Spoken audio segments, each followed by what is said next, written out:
welcome. Today I wanted to do a super quick flip through of a little grungy journal I just made. This journal ended up being kind of like a spur of the moment sort of journal that I didn't really plan on making, but I really like the way it turned out. So because I have, I don't know how many journals of my own, I decided I would see if anyone wanted to buy this one but otherwise I'm happy to keep it. So anyway, let's flip through it. I was experimenting and just messing around, having fun, I guess, with gluing papers and fabrics together, and then painting on top of that. So that's how this cover started out. I didn't plan for it to be a journal cover, but that's the way it turned out. So it's really nice, sort of flexible. It is flexible feel to it, and I'm really happy with the way it turned out. I added decorative pieces on the front. I think it looks cute. And so let's go through it. Let me make sure I'm in the right place here.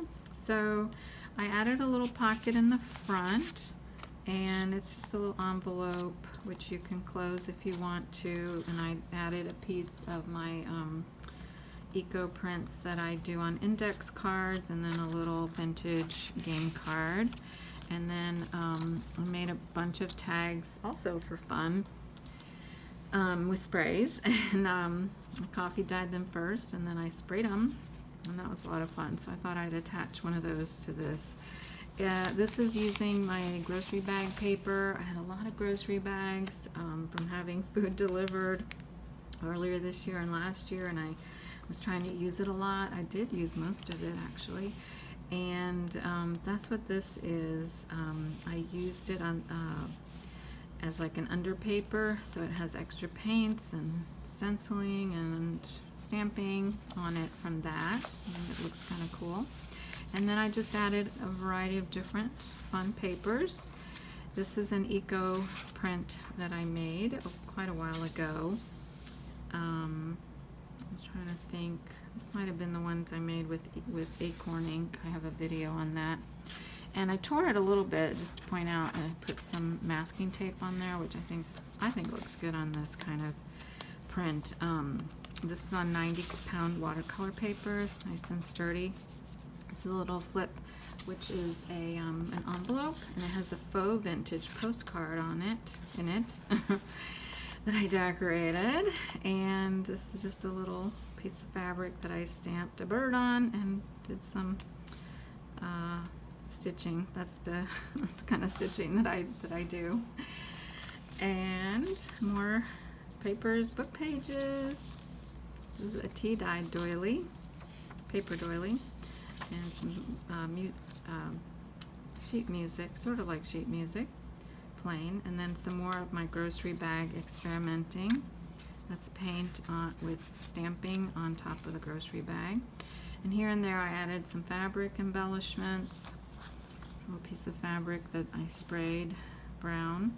I think this is coffee dyed as well, and vintage book that's in French, and it's about trains, obviously, but it's in French.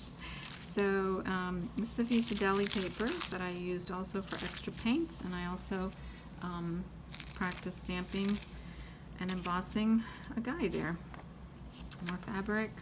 This is another piece from that train book that I sprayed on, and I just love the way that turned out. These sprays are not permanent though, so if you happen to get this journal, remember that anything wet you put on here, it's going to move that around. And I just added some little doodads there.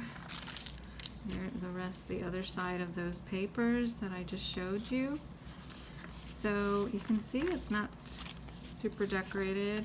I make a lot of these journals like this so you can decorate them yourself and work on them. I think that's kind of more fun to have some of my decorative items, and then you can add your own. So I hope you like this little journal. It's available in my Etsy shop if you're interested.